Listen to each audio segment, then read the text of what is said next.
आज का जो टॉपिक आज का जो टॉपिक जो हमने सोचा था कि भाई हम लोग रेपो बिल्डिंग के ऊपर बात करें। रेपो बिल्डिंग इसलिए जरूर हो जाती है कि अगर हम एनएलपी को अच्छे से समझना शुरू कर दें तो सबसे पहली जो सीढ़ी होती है एनएलपी को समझने के लिए उसकी डेफिनेशन होती है। और पिछले लेक्चर में हम लोगों ने उसको बहुत ही अच्छे अंदाज से समझने की कोशिश की और उसको पूरी तरीके से उसके सारे मॉड्यूल्स का जो इंट्रोडक्शन हमने आपके सामने पेश करने की कोशिश की और सारे चीजों से एक कंक्लूजन इस बात का निकला। किसी का स्पीकर ऑन है, आप अपने आप को म्यूट कर लो। इफ्तिकार सर। जी।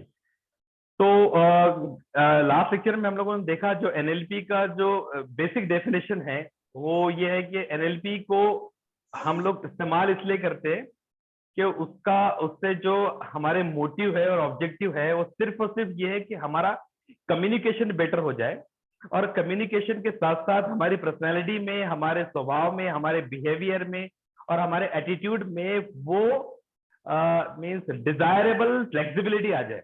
यानी क्या होता है कि हम लोग को जो चीज चाहिए और जिस चीज के लिए हम लोग तमन्ना रखते हैं वो तमन्ना रखने के लिए जो ऑब्जेक्टिव हमारे हो, जो विजन हो, उसको अचीव करने के लिए अगर हमको थोड़ा अपने आप को फ्लेक्सिबल बनाना पड़े, अपनी पर्सनैलिटी को फ्लेक्सिबल बनाना पड़े, तो फ्लेक्सिबल बनाने के लिए जो पुराने यकीन होते हैं, पुराने बिलीफ होते हैं, पुराने गलत गलत वैल्यूज होते हैं जिनको हम ढोकर चलते हैं हमारी जिंदगी के अंदर, क्या वो वाकई सही है, इसको इंट्रोस्पेक्शन करना और उसके हिसाब से अपने आप को नए सपोजिशन या प्री सपोजिशन को या बिलीफ को अपने अंदर इनवाइट करना, इसका नाम है एनएलपी। और बेसिकली एनएलपी जो कम्युनिकेशन को कहा जाता है कि इट्स आर्ट ऑफ कम्युनिकेशन, यानी एक प्रोसेस है जिससे हम लोग कोशिश करते हैं कि किस तरीके से हमारा कम्युनिकेशन बेहतर बन जाए।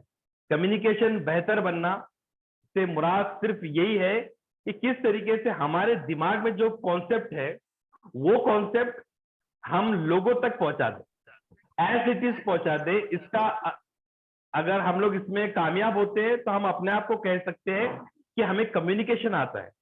यानी उमूमी तौर पर क्या होता है, जब एक टीचर क्लासरूम में जाता है तो क्लासरूम में जाने से पहले कुछ कॉन्सेप्ट या कुछ फैक्ट वो बच्चों को इनवाइट करना चाहता है, ट्रेनिंग देना चाहता है उसके ऊपर।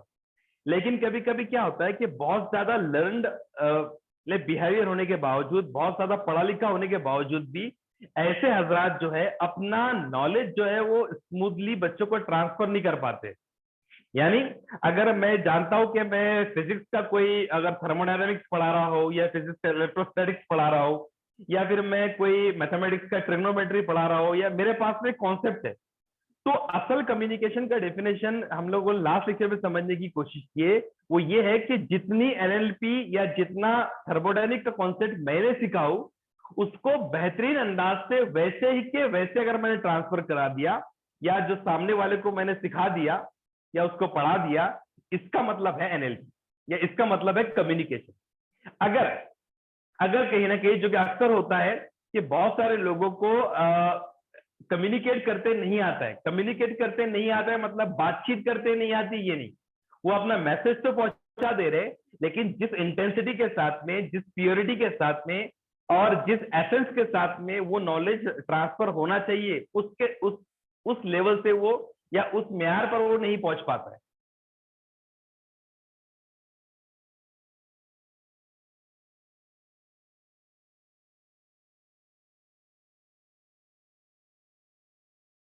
मैं चाहता हूं कि मैं पर्टिकुलर बच्चों को पढ़ाऊं या मेरे स्टूडेंट को या मेरे जो ट्रेनीज होते हैं उनको मैं समझाने की कोशिश करूं, तो बेहतर यह है कि मैं उसको पहले अच्छे से समझूं। चूंकि एक हमारा जो टीचर होता है या जो भी हमारा ट्रेनर होता है वो ऑलरेडी क्वालिफाइड होता है, उसको तो कॉन्सेप्ट आते हैं लेकिन डिफरेंट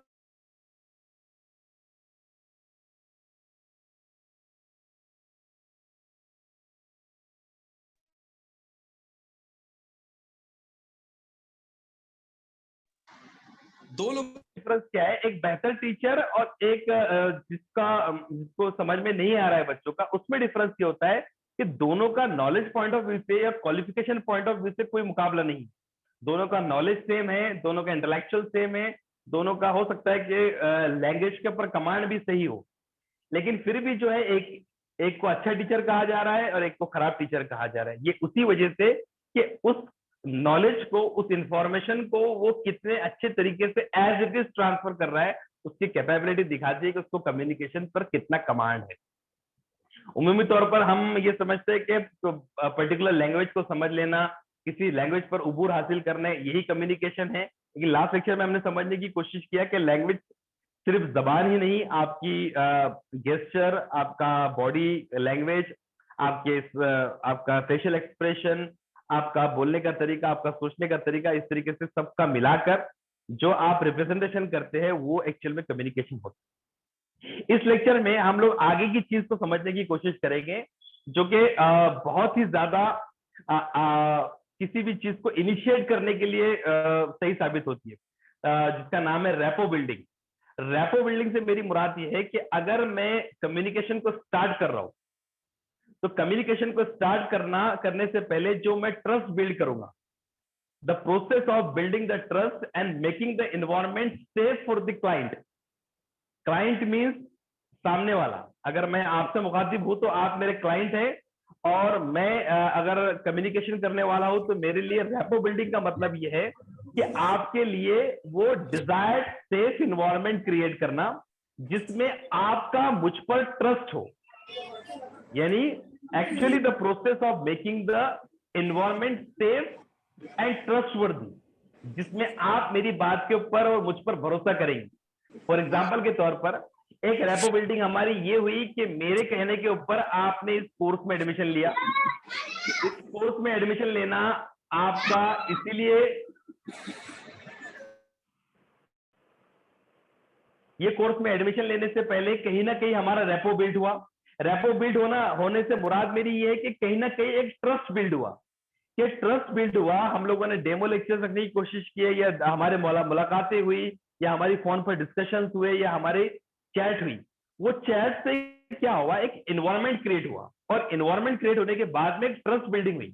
वो ट्रस्ट बिल्ड होने के बाद, अब ट्रस्ट होने के बाद में हमारा और कम्युनिकेशन आसान हो गया।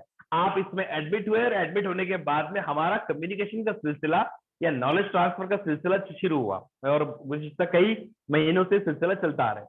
तो सिमिलरली कि किस तरीके से हम लोग एक इन्वायरमेंट को सेट करते हैं, और किस तरीके से एक बेहतर कम्युनिकेटर जो होता है इन्वायरमेंट को सेट करता है और रेपो बिल्डिंग करता है। रेपो बिल्डिंग का मेरे ख्याल से मतलब तो अभी तक समझ गए होंगे आप, कि सिंपल फॉर्म में कि जिससे मैं बात कर रहा हूं वो और मैं एक ऐसा इन्वायरमेंट क्रिएट कर ले, मैं ऐसा इन्वायरमेंट क्रिएट कर लूं कि आपका मुझ पर भरोसा आ जाए, आप मुझ पर ट्रस्ट करना शुरू कर दे, मेरी बात को आप ट्रस्ट करना शुरू कर दे, और मुझको आप बेहतर समझना शुरू कर दे। मैं आपके लिए जो कहूं वो आपके लिए सही हो जाए, और आपका मुझ पर यकीन हो जाए, या मेरी बात पर यकीन हो जाए। इस तरीके के इन्वायरमेंट को सेट करने का काम जो कहलाता है वो रेपो बिल्डिंग कहलाता है। जैसा कि यहाँ पर आप लोग मैक्सिमम लोग टीचर्स यहाँ पर कनेक्टेड है, तो टीचिंग में हम लोग क्या करते हैं कि पहले हम लोग रेपो बिल्ड बनाने की कोशिश करते हैं। आप लोगों ने देखा होगा कि अक्सर टीचर जो होते हैं कि वो ये कहते हैं कि अगर आपने ढिलाई बरत दी है, आपने अगर बच्चों को ढिलाई बरत दिए तो आपको बाद में कंट्रोल करने में आसानी डिफिकल्टी होती है। यानी अगर आपने बच्चों को पहले ही बहुत मोहब्बत में या बहुत ही लाड़ कर कर शुरू किए, तो उसके बाद में बच्चे आपकी इज्जत नहीं करेंगे, और बच्चे आपकी इज्जत नहीं करेंगे तो आपके सब्जेक्ट को भी सीरियसली लेना बंद कर देंगे। ऐसा अजम्पशन होता है। ये इसके लिए क्या करता है, जो नया टीचर होता है वो बच्चों के साथ में पहले हंसता भी नहीं है, बोलता भी नहीं है, और सिमिलरली जैसे वो बात करता है और बात करने में अपना इंप्रेशन झाड़ने की कोशिश करता है, और मैं कितना स्ट्रिक्ट हूं, मैं कितना कड़क हूं, ये दिखाने की कोशिश करता है। अब वो दिखाने से उसका संबंध क्या होता है, वो ये चाहता है कि किसी न किसी तरीके से मैं अपना रेपो बनाऊं और एक ट्रस्ट बनाऊं, एक एनवायरमेंट बनाऊं कि भाई मैं जो है एक फिजिबल और एक ट्रस्टवर्दी सोर्स है इंफॉर्मेशन लेने का, और मैं एक सीरियस सोर्स हूं, मुझे एक सीरियसनेस देनी चाहिए, मुझे अटेंशन देनी चाहिए, इस तरीके का माहौल बनाने की कोशिश करता है। सिमिलरली हमारा मकसद भी यहां पर यही है। अब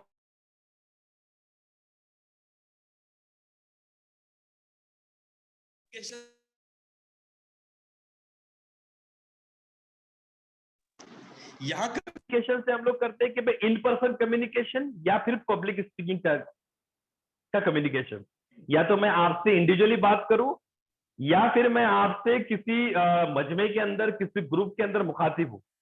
तो दो चीजों से मैं इन्वायरमेंट क्रिएट करता हूं, और वो इन्वायरमेंट क्रिएट करने का तरीका क्या होना चाहिए, वो एनएलपी क्या कहता है। हो सकता है मैं जो आगे आपको बात बताऊं या जो तरीका बताऊं या एनएलपी के जो मॉड्यूल्स आपके सामने डिस्कस करूं रेपो बिल्डिंग के, वो हो सकता है कि आपको पहले से पता हो, क्योंकि एनएलपी क्या है, इट्स अ डिस्कवर साइंस। ये एक डिस्कवरी है जो ऑलरेडी ह्यूमन बिहेवियर के अंदर ऑलरेडी एक्सेलेंस जो जिनका होता है अपनी फील्ड में, उनके अंदर होती है। उनको एनएलपी वालों ने ऑब्जर्व किया, और ऑब्जर्व करने के बाद में एक साइंस की शक्ल में एक एनएलपी के मॉड्यूल्स पेश किए कि अगर आपको कामयाबी नहीं मिल रही है कम्युनिकेशन में, अगर आपको सेल्स में, आपको पिच करने में, आपको टीचिंग में, आपके बिहेवियर में, पर्सनल ट्रांजैक्शन में अगर आपको डिफिकल्टीज हो रही है, तो आप कामयाब लोगों की जिंदगी से हमने ये सीखा है कि कामयाब लोग लोगों से इस तरीके से डील करते हैं। अगर आप इस तरीके से डील करेंगे तो आप भी कामयाब हो जाएंगे। एक्चुअल में एनएलपी यही है।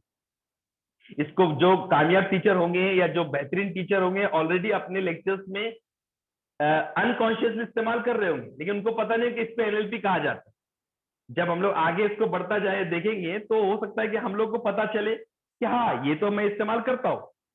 ओके, तो रैपो बिल्डिंग से जो हमारा इंटेंशन है कि हम मेरी बात सुनने के लिए सामने वाला राजी हो जाए। यानी सपोज मैं आपसे सवाल पूछूं कि मैं आपसे बात करने की कोशिश कर रहा हूं, तो आप मुझको अहमियत कब देंगे, या मेरी बात को आप सीरियसली कब लेंगे, तो बताएगा मुझे। किसी से भी आप बात कर रहे हैं, उस बात करने के बाद में, या फिर आपके पास में कोई सेल्समैन आ रहा है, तो सेल्समैन से कब तक राजी नहीं होते, या राजी होने का आपका मेयार क्या है? Something is being spoken about my interest. Exactly और आपके इंटरेस्ट के ताल्लुक से अगर किसी ने बोल दिया तो वो आप राजी हो सकते हैं। और कैसे राजी हो सकता है इंसान? वो जो बात कह रहा है उसके अंदर कुछ कन्विंसिंग चीज हो, कोई लॉजिकल और रैशनल चीज हो। कहीं ना कहीं वो अगर कोई साइंटिफिक बात बोल रहा है या कुछ कोई प्रोडक्ट बेच रहा है जिसका रियल में कोई रैशनल मीनिंग निकलता है, लॉजिकल मीनिंग निकलता है, या कहीं ना कहीं वो बात मेरी लाइक से या मेरे इंटरेस्ट से मैच खाती है, तो मैं फटाक से उससे राजी राजी हो जाऊंगा और उस सेल्समैन को का जो कम्युनिकेशन सक्सेसफुल कर दूंगा। कम्युनिकेशन सक्सेसफुल होना उसका मतलब उसका सेल का जो उसका सेल का जो मकसद है, खरीदने का मकसद जो हमारा है उसका है, वो हम लोग खरीद लिया जाए, ये हो जाता है। अब वो कैसे होता है, वो इस लेक्चर में या रेपो बिल्डिंग के अंदर हम लोग देखने की कोशिश करेंगे। ओके, सिंपल टर्म के अंदर जब मैं किसी से बात करता हूं, तो बात करने के दौरान मेरा मानना यह है कि मैं डिफरेंट लोगों के साथ में डिफरेंट तरीके से एडजस्ट हो। यानी अगर मैं कम्युनिकेशन कर रहा हूं तो ये जरूरी नहीं है कि मेरा कम्युनिकेशन सिर्फ टीचर से हो। मेरा कम्युनिकेशन हो सकता है कि लीडर्स से भी हो सकता है कि मेरे क्लाइंट जो है वो मैनेजर्स भी हो सकता है कि मेरे क्लाइंट जो है वो अनपढ़ लोग भी हो, या हो सकता है कि मेरे क्लाइंट औरतें भी हो, मेरे क्लाइंट बच्चे भी हो सकता है कि मेरे क्लाइंट बूढ़े भी हो, मिडिल एज के भी हो। तो जनरली जब भी हम लोग रैपो बिल्डिंग की स्टार्टिंग करते हैं तो हम लोग ये समझते हैं कि सामने वाले का टाइप क्या है। सामने वाले का टाइप से मुराद मेरी ये है कि सामने वाला एक्चुअल में किस टाइप का है। किस टाइप से का मतलब यह है कि वो औरत है या आदमी है, क्योंकि हमको पता है कि there are difference in the psychology. Psychology में डिफरेंस होता है, एक इंसान की साइकोलॉजी में, एक आदमी की साइकोलॉजी में, एक औरत की साइकोलॉजी में डिफरेंस होता है। हम लोग मानते हैं कि भाई औरतों को समझाना, उमूमी तौर पर लोग कहते हैं कि औरतों को समझाना थोड़ा डिफिकल्ट है, लेकिन ये आदमियों के सेंस में नहीं, ऐसा नहीं कहा जाता है कि भाई औरतें जो है वो ज्यादा इमोशनल होती है, लेकिन आदमियों के सेंस में ऐसा नहीं कहा जाता है। तो ये बात को समझना कि सबसे पहले वो आदमी है या बच्चा है, औरत है या बूढ़ा है, मिडिल उम्र का है या कम उम्र का है, इस तरीके से अपनी क्लाइंट को सबसे पहले समझना, ये सबसे बड़ा उसूल है रेपो बिल्डिंग का। उसके बगैर रेपो बिल्डिंग आपका होना इम्पॉसिबल है। अगर आप ये नहीं समझते हैं कि आप जिस इंसान से बात कर रहे हैं वो इंसान का टाइप क्या है, उसकी एज क्या है, उसका जेंडर क्या है, तो आप उससे सक्सेसफुल कम्युनिकेशन नहीं कर सकते। तो सबसे पहले तो ये एक नॉर्मल टेंडेंसी है, ये तो हम लोग को भी समझ में आता है कि भाई कौन सी बात हम लोग औरतों से कर सकते हैं, कौन सी बात हम लोग औरतों के सामने नहीं कर सकते। हमारे कम्युनिकेशन के अंदर, हमारे टोन में, हमारे आई कांटेक्ट में, अगर सामने कोई लेडीज बैठी हुई है या कोई जेंट्स बैठा हुआ है तो हमारा आई कांटेक्ट किस तरीके से होना चाहिए, हमारी बॉडी लैंग्वेज कैसी होनी चाहिए, हमारा मूवमेंट कैसा होना चाहिए, ये तो सबको समझ में आता है। ये सबसे पहला जो लेवल होता है कम्युनिकेशन में रैपो बिल्ड करने का। अब उसके बाद जो दूसरा स्टेप होती है वो ये होती है कि हम लोगों को समझना कि हम किस तरीके से बेटर तरीके से सामने वाले का ट्रस्ट को गेन करें, ट्रस्ट को गेन करें और वो ऐसा एक हेल्दी और सेफ इन्वायरमेंट उसके लिए डेवलप करें। अगर हम उसको डेवलप करने में कामयाब हो जाते हैं तो आगे की बात जो है हमारी लीडिंग की, हम जो एप्लीकेशन करेंगे, जो हम लोग पिच करेंगे, वो पिच करने में हमको आसानी होगी। यानी एक बॉलर अगर बॉलिंग कर रहा है और बैट्समैन अगर आता है तो बैट्समैन को अगर छक्का लगाना है या स्ट्रोक खेलना है तो स्ट्रोक खेलने से पहले उसको सेट होना जरूरी है। वो सेट होना होगा, अपने बैट को रखेगा, बॉल को गौर से देखेगा, उसके बाद ही वो छक्का लगाएगा। बगैर पिच पर आए या बस बीच पर खड़ा होकर पहली बॉल पर छक्का लगाना इतना डिफिकल्ट, मतलब इतना आसान काम उसके लिए नहीं हो सकता है। उसको सेट होने के लिए थोड़ा कभी कभी वक्त लगता है। ओके, अब कुछ लोग कहा जाता है कि कुछ बैट्समैन जो है ऑलरेडी सेट होकर आते हैं। कमेंटेटर कहता है कि हो सकता है कि विराट कोहली जब बैटिंग पे आए तो ड्रेसिंग रूम से ही सेट होकर आए, मतलब ड्रेसिंग रूम से ही उन्होंने वो एनवायरमेंट अपना माइंडसेट बनाकर आ गया कि भाई आकर ही मुझको छक्के चौके खेलने, इस तरीके से। ओके, तो कोई भी चीज के लिए, किसी चीज पे अब हम लोग रेपो बिल्ड कर रहे हैं तो रेपो बिल्डिंग में ट्रस्ट बिल्ड करना और वो एनवायरमेंट को सेफ बनाना हमारी पहले जिम्मेदारी हो जाती है। उसके बाद में ही मैं सामने वाले को कन्विंस करूंगा कि सामने वाला मेरी बात को सीरियसली ले और बात को समझे। ओके, इसके लिए जरूरी हो जाता है हमारे को एनएलपी के अंदर जो कॉन्सेप्ट है मैचिंग और मिररिंग समझना। ओके, अब मैचिंग से मेरी मुराद ये है, अगर यहाँ पर कुछ ऐसा एनवायरमेंट होता तो मैं आपको समझाता। इब्राहिम,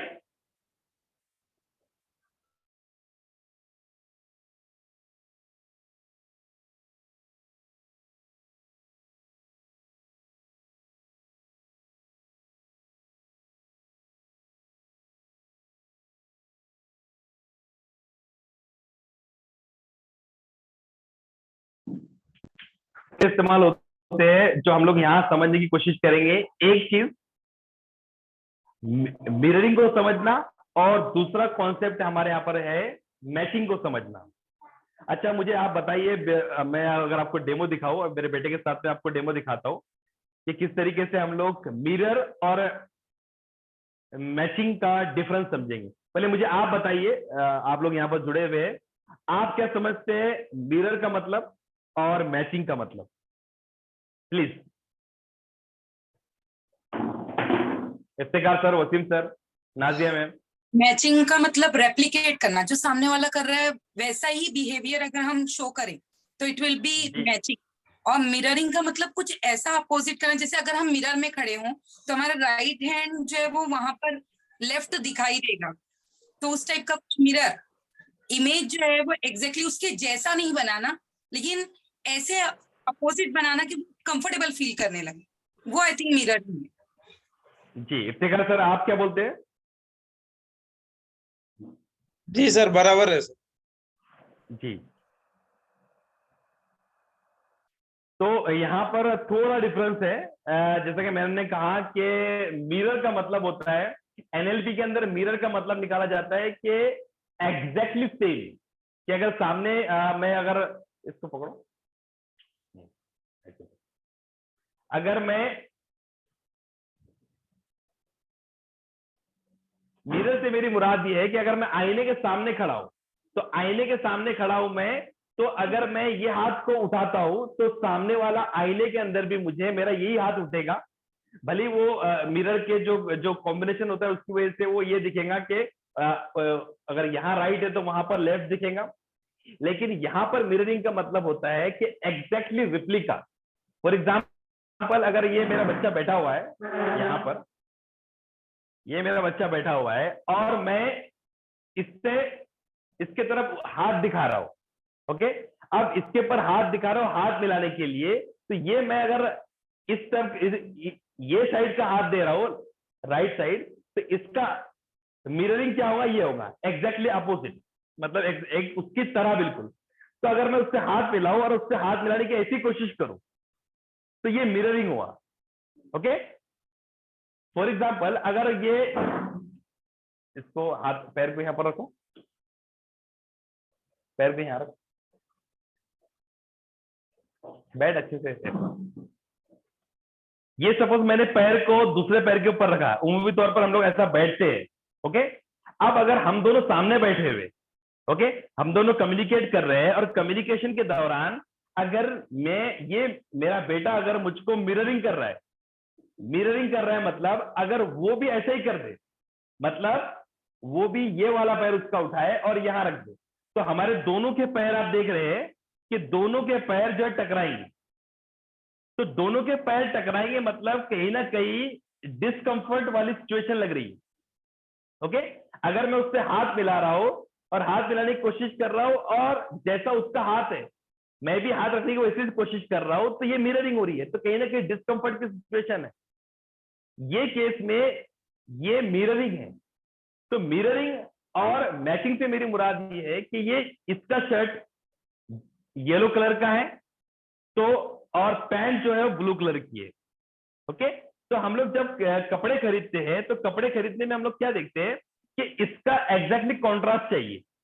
अगर ये डार्क ब्लू है तो ये डार्क कोई भी ये ऑफ कलर का कोई भी कलर होना चाहिए, व्हाइट होना चाहिए, येलो होना चाहिए या फिर स्काई ब्लू होना चाहिए। It is actually the matching. Suppose अगर कोई यहाँ पर औरतें हैं तो औरतें जब कपड़े खरीदती है तो कपड़े खरीदने से पहले मैचिंग देखती है। मतलब मैचिंग से मेरी मुराद हूबहू नहीं होती है, इसके ऊपर मैच होना चाहिए। मतलब मेरी पैंट अगर ब्लू कलर की है तो मेरी पैंट अगर ब्लू कलर की है तो मेरा शर्ट भी सेम ब्लू को ब्लू हो जाए, इसको मैचिंग नहीं कहते। मतलब उसके ऊपर कुछ कॉन्ट्रास्ट हो या उसके ऊपर अच्छा लगे, उसके लिए सुटेबल हो जाए, इसको हम लोग उम्मीद तौर पर क्या कहते हैं, मैचिंग कहते हैं। Are you getting my point? Hello ji sir, yes sir. मतलब मेरा आपको समझाने का मतलब ये था कि जब भी अभी हम लोग अभी रेपो बिल्डिंग के बारे में सुनेंगे तो मैं बात करूंगा मिररिंग की या मैं बात करूंगा दूसरे कॉन्सेप्ट मैचिंग की।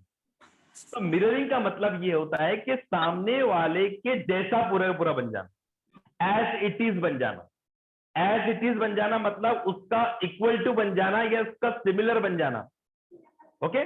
या उसकी एग्जैक्टली दूसरे सेंस में कहेंगे हम उसकी पूरी तरीके से नकल कर लेना, उसको मिररिंग कहते हैं हम लोग।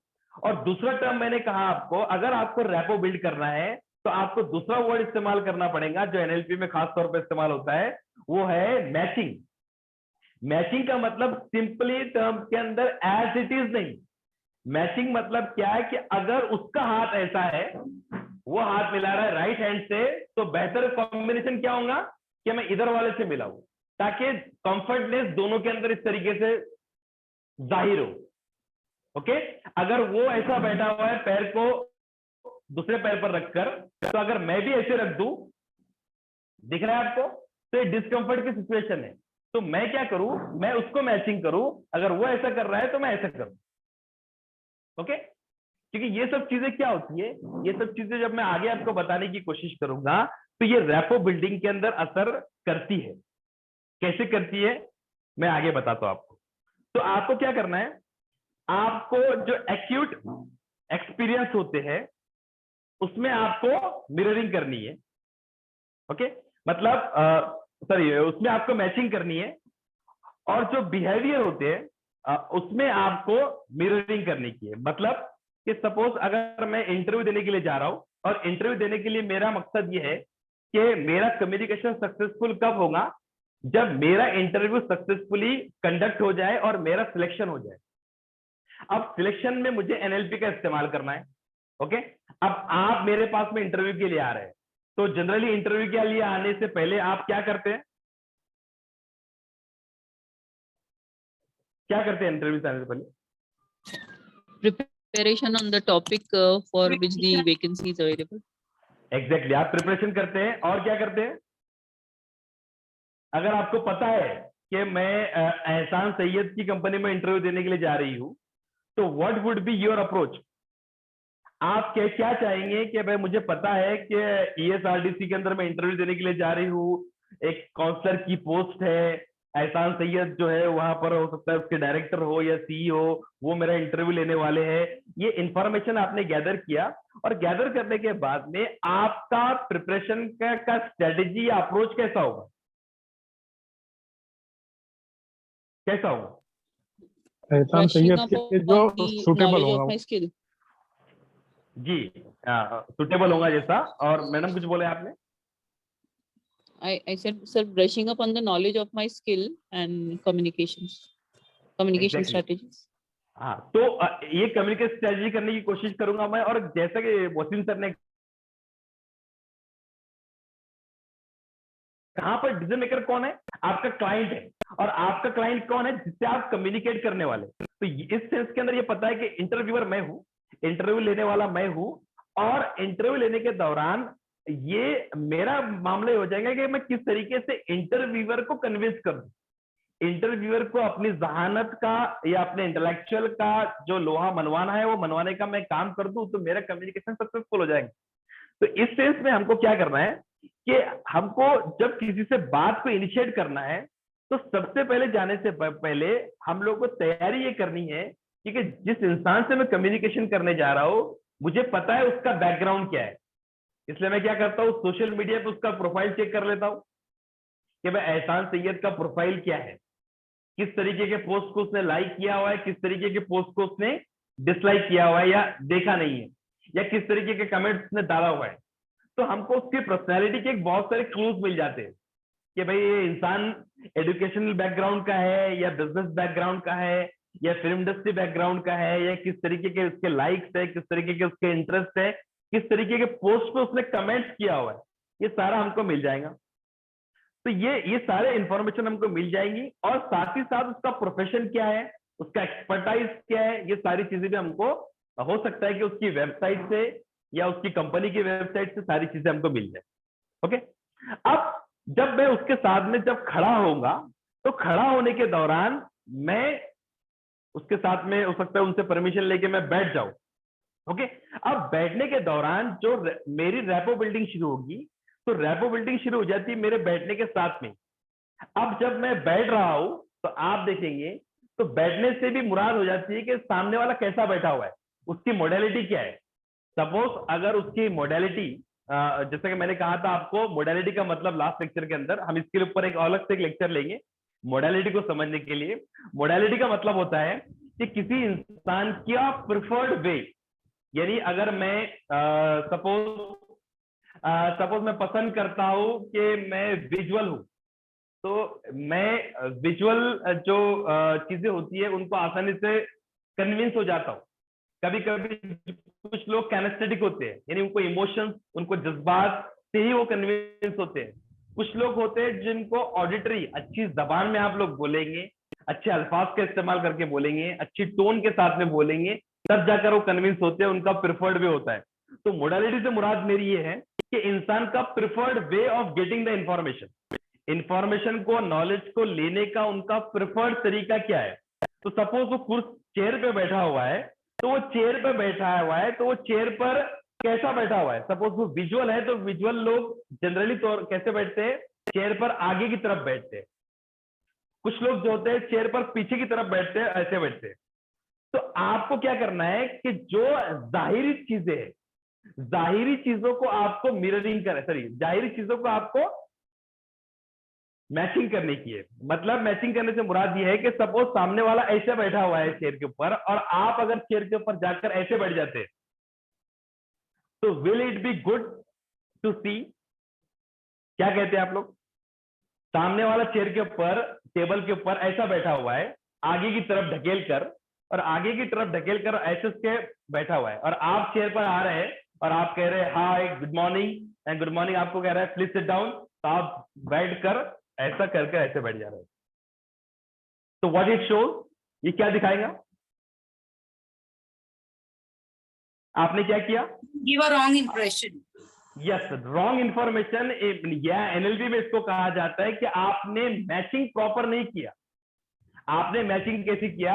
आपको उसकी नकल नहीं उतारना है, लेकिन जिस तरीके से वो बैठा हुआ है तो एटलीस्ट आपको वो इन्वायरमेंट में, वो इन्वायरमेंट का सुटेबल बिहेवियर पेश करने का है। यानी आपको लग रहा है कि सामने वाला स्टिक बैठा हुआ है, इस तरीके से बैठा हुआ है, और आपका जो पोजीशन है रिलैक्स पोजीशन है, इस तरीके से। तो ये रिलैक्स पोजीशन कहीं ना कहीं हमारा जो इनिशियल, जो first impression is the last impression बोलते हैं लोग, वो इंप्रेशन हमारा वहां पर खत्म होना शुरू हो जाए। आपने क्या किए? आपने मैचिंग प्रॉपर नहीं की, आपने मैचिंग प्रॉपर नहीं की। तो बहुत सारे लोग क्या करते हैं कि जो सामने वाला जैसा बैठा हुआ है उसको प्रॉपर मिररिंग कर लेते हैं। हालांकि मिररिंग करना भी इतना गलत नहीं है, लेकिन मिररिंग करने से मुराद ये है कि सामने वाला ऐसा बैठा हुआ है तो मैं भी जानबूझ के उसके सामने वैसे ही बैठ जाऊं, तो उससे इंप्रेशन ये गिरेगा कि मैं सामने वाले की बैठने की नकल निकाल रहा हूं। सामने वाले के टेबल के ऊपर हाथ है, तो कभी कभी लोग क्या कर देते हैं कि भाई वैसे ही हाथ हम भी रख देते हैं, लेकिन वो सामने वाला वहां का बॉस है तो उसके हाथ रखना वहां पर वाजिब है। समझ में आता है? आप वहां पर नए गए हुए मेहमान हैं, आपके हाथ रखने का इंप्रेशन गलत हो जाएगा, या आपके जो पोस्ट है उसके लिए वो कहीं ना कहीं खतरा दिखा सकता है। तो इसीलिए आप उसको मिररिंग नहीं कर सकते। आपका उसका सूटेबल इन्वायरमेंट है, यानी उसका जवाब कैसे हो सकता है। यानी कोई सामने वाला आपके सामने इस तरीके से बैठा हुआ है तो आप कोशिश कीजिए कि लगभग उसको दिखने वाला पूरा का पूरा वैसा नहीं, वैसे इन्वायरमेंट में उस तरतीब से आप बैठे, तो ये मैचिंग आपकी है। ओके, सिमिलरली उसकी हाइट कैसी है, आपकी हाइट कैसी है, या वो बैठा हुआ है या आप बैठे हुए, अगर वो बैठा हुआ है आपको परमिशन दे रहा है बैठने की तो आप भी बैठ जाइए, आप प्रॉपर बैठ जाइए मैचिंग करने के साथ साथ। अब जो दूसरी स्टेज शुरू होती है मिररिंग की, ये तो मैचिंग हो गई। अब मैचिंग करने के बाद जो अगला स्टेप शुरू होता है जिससे आपका रेपो और बिल्ड होता है, जिससे आप अभी आपने कम्युनिकेशन स्टार्ट नहीं किए, ओके, अभी सामने वाला आपसे कन्विंस भी नहीं हुआ, ये जो अनकॉन्शियस लेवल पर आपकी जो है वो अभी रेपो बिल्डिंग चल रही है, ये उसको भी पता नहीं कि हमारी रेपो बिल्डिंग चल रही है और हमारा इंटेंशन क्या है। ओके, लेकिन मैं इन्वायरमेंट को सेट कर रहा हूं, जो माहौल बनाने की मैं कोशिश कर रहा हूं, वो माहौल बनाने की पहली स्टेप ये है कि मैं मैचिंग करूं और मिररिंग करूं। मैचिंग और मिररिंग जो है वो दोनों भी एक साथ इस्तेमाल होते हैं, लेकिन मैचिंग कहां पर इस्तेमाल होती है? मैंने आपको कहा कि अगर हम लोग फिजिकल अपीयरेंस को कॉपी करने की कोशिश कर रहे हैं तो फिजिकल अपीयरेंस को मैं हूबहू कॉपी ना करूं, उसका रिलेवेंट मैं जो एक्सपोजर है, रिलेवेंट जो बिहेवियर में एक्सपोज करूं उस तरीके से। जैसे कि मैंने मेरे बेटे की एग्जांपल दिया था आपको, मैंने ऐसा हाथ पैर रख के बैठा था, सेम अगर वो भी ऐसा बैठे तो उसका पैर यहाँ लग सकता है, तो मैं उसकी कॉपी करने की कोशिश करूं, लेकिन उसको मैच करने की कोशिश करूं। अगर उसने ये वाला पैर यहाँ रखा हुआ है तो मैं लेफ्ट वाला राइट पर रखूं, अगर उसने राइट वाला लेफ्ट पर रखा है तो, ताकि इस तरीके से रेपो आपका बिल्ड होने में थोड़ी आसानी हो। सिमिलर, अब दूसरी चीज जो है, जैसा कि मैंने पहले सवाल पूछा था कि अगर आप सामने वाले को जानते हैं और आप उससे कम्युनिकेशन करने के लिए जा रहे हैं तो उस दौरान जो है आपका प्रिपरेशन की स्ट्रेटेजी क्या होगी, and that is nothing but the mirroring. For example, आप क्या करेंगे, उसके स्कूल ऑफ थॉट और अपने स्कूल ऑफ थॉट को समझने की कोशिश करेंगे। और इसमें सबसे पहला तरीका यह है कि सबसे पहले इंसान ये समझ ले कि मेरा स्कूल ऑफ थॉट क्या है और मेरी पर्सनैलिटी क्या है। यानी जनरली लोग क्या करते हैं कि उमूमी तौर पर लोगों को मिररिंग करने में, या लोगों के जैसा दिखने में, या लोगों के जैसा अपने आप को बनाने में अपनी पर्सनैलिटी को भूल जाते हैं, और आप अपनी पर्सनैलिटी को भूल नहीं सकते। देखो, मैं आज जो आपके सामने खड़ा हूं ना, मैं 6 महीने के मेहनत के बाद आपके पास में खड़ा हूं। यानी जो इंसान अपने आप को किसी के सामने पेश करता है तो वो इंसान वक्ती तौर पर वैसा नहीं होता है। अगर मैं वक्ती तौर पर आपको दिखाने की कोशिश करूं कि मैं ऐसा हूं, तो कहीं ना कहीं मेरे एटीट्यूड से, मेरे बिहेवियर से पता चल जाएगा कि ये इंसान कहीं ना कहीं बनावटी है। अगर मैं आपके सामने जो दिख रहा हूं वही पर्सनैलिटी मेरी 6 महीने वाली पर्सनैलिटी, चाहे उसमें मेरे नॉलेज ज्यादा आपको दिखे या नॉलेज कम दिखे, या मेरी जो पर्सनैलिटी अच्छी लगे या बुरी लगे, तो ये जो पर्सनैलिटी है it's a long term process. ये लॉन्ग टर्म प्रोसेस मेरे स्कूल ऑफ थॉट से आया, मेरे अकीदे से आया, मेरे बिहेवियर से आया, मेरे एटीट्यूड से आया, मेरी पर्सनैलिटी से आया, मेरे इंटेलेक्ट से आया। तो ये इंटेलेक्ट आपका, आपकी पर्सनैलिटी, आपका बिहेवियर, आपका एटीट्यूड, ये सारी चीजें मिलाकर आपको रिप्रेजेंट करती है। वो रिप्रेजेंट करने के बाद में वो इंसान वो कहलाता है कि भाई कौन है वो। एहसान सैयद है, वो किसी जगह का प्रिंसिपल है, वो किसी जगह का बड़ा मोटिवेशनल स्पीकर है, वो किसी जगह का जो है वो एक्सपर्ट है, वो साइंटिस्ट है, फलाना ढमका, जो भी चीजें हम लोग बोलते हैं। ओके, अब आप क्या कर रहे हैं, आप उसको अगर कन्विंस करना है तो आप उसके स्कूल ऑफ थॉट को मिररिंग करें। यानी फॉर एग्जांपल, अगर आप, मैं मेरी एग्जांपल लूं कि मैं अगर किसी मौलाना से मिलने के लिए जाता हूं, तो मैं क्या करूंगा, तो बोलेगा प्लीज। अगर मैं किसी मौलाना से मिलने के लिए जा रहा हूं और किसी मदरसे के अंदर, अभी आपने देखा होगा मुनव्वर जमा साहब मौलाना हुजैफा वस्तानवी साहब के साथ में घूम रहे हैं, और आपने एक चीज नोटिस की होगी कि अगर उनका आपने अक्कल कुएं के अंदर अगर ये सुना होगा, अक्कल कुएं के अंदर उनके स्पीचेस सुनेंगे, मुनव्वर जमा, सब जानते हैं ना मुनव्वर जमा को, रिनाउंड मोटिवेशनल स्पीकर। जी जी या सर। तो आपने अक्कल कुएं में जो उनके स्पीचेस हुए, या उनके अभी पुणे के अंदर एक स्पीच हुआ, या उनका अभी बांद्रा के अंदर कल एक स्पीच हुआ, उसमें आपने एक चीज जो ऑब्जर्व की होगी, वो क्या चीज मैं आपको दिखाने की कोशिश कर रहा हूं, उन्होंने मिररिंग किया। उन्होंने मिररिंग किया, वो क्या किया, तो बताएगा मुझे। अक्कल कुएं में उसका उन्होंने, जी बोलिए ma'am. Wearing a skull cap in these exactly, pictures. Very good. उमूमी तौर पर उनका जो पहनावा है वो स्कल कैप वाला है क्या? नहीं, यूजुअली तो नहीं करते हैं वो ऐसा। यूजुअली नहीं करते, मैं भी नहीं पहनता हूँ, हो सकता है कि वसीम सर भी नहीं पहनते, इफ्तिकार भाई भी नहीं पहनते होंगे, खैरुल इस्लाम सर भी नहीं पहनते होंगे। लेकिन अब वो कहाँ जा रहे हैं, किसके यहाँ पर बोलने के लिए जा रहे हैं? सब वहां पर टोपी वाले बैठे हुए। तो टोपी वाले बैठे हुए हैं, या फिर एक स्कूल ऑफ थॉट के लोग बैठे हुए, रिलीजियस थिंग्स को प्रायोरिटी देने वाले उलमा या हुफ्फाज कराम या मुफ्तियान कराम बैठे हुए हैं। तो वहां पर जाने से पहले आपने देखा उन्होंने क्या पहन लिया, टोपी पहन लिया। टोपी पहन लिया ताकि लोग विचित्र ना समझ लें, लोग एकदम अलग थलग ना समझ ले। अब यही बिल्डिंग है, लोग कहते हैं कि भाई चंद मोटिवेशनल स्पीकर ही बेहतर है। मैं ये नहीं कह रहा हूं कि मैं उनकी बहुत ज्यादा तारीफ कर रहा हूं, मैं आपको ये दिखा रहा हूं कि जो सक्सेसफुल लोग होते हैं दे लीव क्लूज बिहाइंड, वो पीछे अपनी सक्सेस के क्लूज छोड़ के जाते हैं। एक छोटी सी बात है कि अगर मैं वहां जा रहा हूं, मैं अगर वहां पर, अगर वो मुनव्वर जमा साहब वहां पर अगर बगैर स्कल कैप के भी अगर भाषण देते हैं, तो उनका असर हो सकता है कि वैसे ही हो, इतना उसमें चेंजेस ना आए।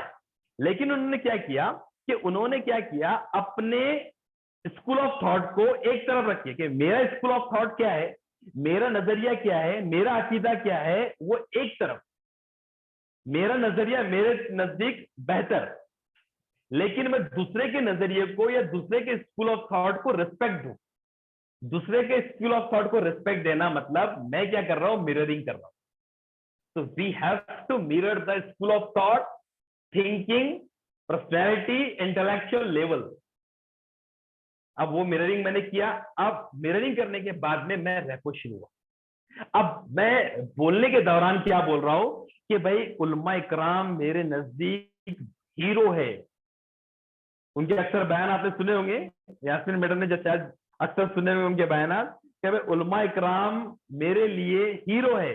पहले मेरे लिए हीरो हुआ करते थे शाहरुख खान, सलमान खान, संजय दत्त वगैरह वगैरह। अब मेरे लिए हीरो कौन है?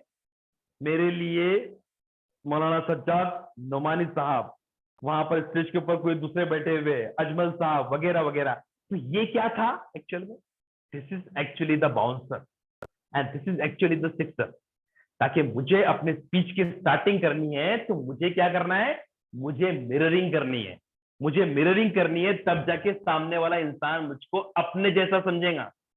हालांकि सामने कभी कभी ऐसा लगता है कि कभी कभी जो ज्यादा इंटेलेक्चुअली हाई लोग होते हैं वो ये समझ जाते हैं कि सामने वाला जो है मुझको कन्विंस करने की कोशिश कर रहा है, मुझको खुश करने की कोशिश कर रहा है, या जानबूझकर कहीं ना कहीं उसको पता है कि मैं इससे खुश होने वाला हूं तो वो उसको खुश होने की कोशिश कर रहा है।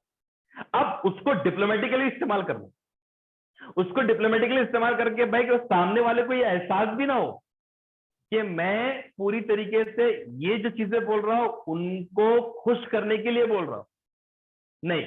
क्योंकि फिर आगे की बात शुरू होती है कि भाई मुझे एहसास हुआ, मैं चेंज हुआ कि यही उलमा है, इनकी वजह से चेंजेस आए, इनके बयानात की वजह से चेंजेस आते हैं, इनके इंटेलेक्चुअल की वजह से एक नई डायरेक्शन मिलती है, लोगों के दिल चेंज हो जाते हैं। तो फिर सामने लगता है नहीं भाई ये वाकई हमारा फॉलोअर है, and the communication start growing. Mirroring हुई, मैचिंग हुई, और मैचिंग करने के बाद में मैचिंग कैसे हुई, मिररिंग तो ये स्कूल ऑफ थॉट की प्रिपरेशन पहले से करके आता है इंसान कि स्पीच के अंदर मैं कौन से वर्ड बोलूंगा कि जिससे सामने वाले को ये लगे कि I am respecting your school of thought. अभी यहाँ पर अगर कुछ लोग अगर अलग जहनियत के हो, अलग अकीदे वाले हो, कुछ लोग अलग अलग अकीदे वाले हो, तो अगर मैं किसी एक अकीदे के ऊपर गलत टिप्पणी कर दूं, मुसलमानों के अंदर भी अलग अलग फिरके हैं, अलग मैं किसी एक फिरके के ऊपर टिप्पणी कर दूं और हो सकता है कि वो एक इंसान, वो अकीदे वाला इंसान यहाँ पर जुड़ा हुआ, तो वो मेरी कम्युनिकेशन को क्या कर देगा, पूरी तरीके से फेल कर देगा। ओके, तो मेरे कम्युनिकेशन से अगर मैं ग्रुप में मिल रहा हूं तो मेरा बोलने का जो अंदाज हो, मेरे जो बोलने का जो तरीका हो, दूसरों के स्कूल ऑफ थॉट को मिररिंग करने वाला हो, दूसरों के पर्सनैलिटी को मिररिंग करने वाला हो, दूसरों के इंटरेस्ट को मिररिंग करने वाला हो, दूसरों के इंटेलेक्ट को मिररिंग करने वाला हो कभी भी। लेकिन इंटेलेक्ट को मिररिंग करने से कभी कभी गड़बड़ हो जाती है। अभी सपोज आप काउंसलिंग में आए और काउंसलिंग के अंदर आप नॉलेज झाड़ रहे हैं किसी काउंसलर के सामने, किसी काउंसलर, सपोज आप मेरे सामने, मैं इतना बड़ा एक्सपर्ट तो नहीं लेकिन सिर्फ मैं एग्जांपल के लिए आपको बोल रहा हूँ कि फर्ज कर लीजिए, सपोज कर लीजिए कि मैं एनएलपी का मास्टर हूँ, न्यूरो साइंस का मास्टर हूँ, और मैं एक बहुत ज्यादा साइकोलॉजी का बहुत ही उबूर रखता हूँ काउंसलिंग के ऊपर। अब यास्मीन मैम मेरे सामने आ रहे हैं इंटरव्यू के लिए, और कि मेरी कंपनी के अंदर एक काउंसलर की पोस्ट है सपोज, और इंटरव्यू के लिए आ रहे हैं, और गलती से भी इन्होंने अगर काउंसलिंग और साइकोलॉजी में मिररिंग करने की कोशिश कर दी तो क्या होगा कि भाई मेरा इंटरेस्ट मिररिंग का है, मेरे को बहुत पसंद है साइकोलॉजी में मैंने ये किया हुआ, तो उसके कॉन्सिक्वेंस या रिपरकेशन क्या हो सकते हैं उसमें जो है ना क्वेश्चनिंग इंक्रीज हो जाएगी, cross question, exactly, cross questioning, very good. और इंटरव्यू पूरा खराब हो सकता है, अगेंस्ट हो सकता है उनके। क्यों अगेंस्ट हो सकता है? सर क्रॉस क्वेश्चनिंग में ऐसे क्वेश्चंस भी हो सकते हैं जो जिनसे वो कंफर्टेबल नहीं हो, जैसे अगर उन्होंने बोला है कि मैं बहुत बेस्ट हूँ तो सामने वाला उनसे बेस्ट है, तो वो ऐसे क्वेश्चंस कर सकता है जिसमें उसको एक्सपर्टाइज है। जी यास्मीन मैम कुछ बोल रहे हैं आप? हो सकता है नहीं, यहाँ पर सर वो एप्रिसिएशन की बजाय फ्लैटरी का फैक्टर आ जाता है। एग्जैक्टली। तो क्या होता है सामने कि वाले को सामने लगेगा वाले फ्लैटर को, कर रहा है मुझे। हाँ, सामने वाले को ऐसा लगेगा कि अब उन्होंने छेड़ दी। कोई भी इंसान जो है इंटेलेक्चुअली जो हाई होता है, फिर वो आपका इंटरव्यू जो 10 मिनट में खत्म होने वाला था, जैसा कि मैडम ने कहा, नाजिया मैम ने, वो 10 मिनट का इंटरव्यू आपका पौन घंटा चलेगा, और वो आपको इतनी बारीकी बारीकी से पूछने को, तो हमने कोशिश की कि सामने वाला खुश हो जाए कि भाई मैं ये बता दूं। तो कभी कभी इस तरीके की मिररिंग मेरे लिए नुकसानदेह हो जाती है। तो कभी भी आपको इंटेलेक्चुअल लेवल के ऊपर मिररिंग करने से परहेज करनी चाहिए। आपको इंटरेस्ट के ऊपर, आपको सामने वाले के बिहेवियर के ऊपर, या सामने वाले के स्कूल ऑफ थॉट के ऊपर। फॉर एग्जाम्पल, अभी मैं किसी से मिलने के लिए गया और मेरे कुछ दोस्त है, वो पर्टिकुलर जमात से ताल्लुक रखते हैं, और मैं उनसे बातचीत करना शुरू किया, और मैंने शुरू किया बोलना कि भाई साहब आप से मेरी मुलाकात है, कैसे, मेरा नाम एहसान सैयद है, मैं करियर काउंसलर हूँ और मोटिवेशनल स्पीकर भी हूँ, मैं कोशिश करता हूँ, और आपके भी स्कूल कॉलेजेस है, लेकिन मेरे को पसंद नहीं है कि आपकी जो जमात वाले ऐसा करते हैं ना, वो लोगों के घरों पे जाते हैं और उनको डिस्टर्ब करते हैं, या आपके जो जमात वाले हैं ना, वो इस तरीके का अकीदा रखते हैं, वो वहां जाते हैं यहाँ जाते हैं। मुझे इससे प्रॉब्लम है अगर मैं ऐसा बोलकर अपनी बात को स्टार्ट कर रहा हूँ, या कहीं ना कहीं मैं बता रहा हूँ कि भाई नहीं ये आप लोग जाते ना, actually I don't like to go anywhere like this, मुझे यहाँ जाना पसंद नहीं है, मुझे ये करना पसंद नहीं है रिलीजियसली, मुझे वो करना पसंद नहीं है। अगर मैं ऐसा दिखा दूं तो क्या होगा, मैंने दूसरे के स्कूल ऑफ थॉट को कॉन्ट्राडिक्ट किया। अब कॉन्ट्राडिक्ट किया तो आगे आने वाले कम्युनिकेशन के अंदर अगर मैं फायदे वाली बात भी बता दूं तो क्या सामने वाला मेरी बात सुनेगा? सामने वाला मेरी बात No, नहीं sir, सुना। difficult. It will, our point will not drain down. इसकी एग्जांपल आपको दूं मैं, इसकी एग्जांपल दूं। अगर कोई हमारे स्कूल ऑफ थॉट से मैच नहीं खाता है तो कभी कभी हमारे बुजुर्ग भी बोलते हैं कि उनकी बात ही मत सुनो, अच्छी बात भी हो तो उनकी बात मत सुनो। ये सुना होगा अक्सर आपने कि स्कूल ऑफ थॉट से अगर डिफरेंस आते हैं तो भाई अगर अच्छा भी बोल रहा है सामने वाला तो उससे दूर रहो आप। ऐसे हम हमारे को ताकीद की जाती है, ऐसे हमारे को इंस्ट्रक्शन दिए जाते हैं कि सामने वाला अगर आपके स्कूल ऑफ थॉट से के खिलाफ है तो उससे बातचीत भी मत करो। इवन कभी कभी तो मैंने ऐसी चीजों को फेस किया हुआ हो कि अगर सामने वाला पर्टिकुलर माइंडसेट वाला और पर्टिकुलर स्कूल ऑफ थॉट वाला है और वो अच्छा काम कर रहा है, तब भी हम लोग उसको बुलाते नहीं है, इनवाइट नहीं करते, हालांकि उसका काम है सेल्स की ट्रेनिंग देना। हमको उसके रिलीजियस स्कूल ऑफ थॉट से कोई नॉलेज गेन करना नहीं है, लेकिन स्टिल बहुत सारे लोग स्कूल ऑफ थॉट की बिना पर ही उनका रेपो बिल्डिंग फेल हो जाता है वहां। या आपने कभी इसको महसूस किया है एनवायरमेंट में, माशरे में इसको महसूस किया है? जी सर, होता है ऐसा।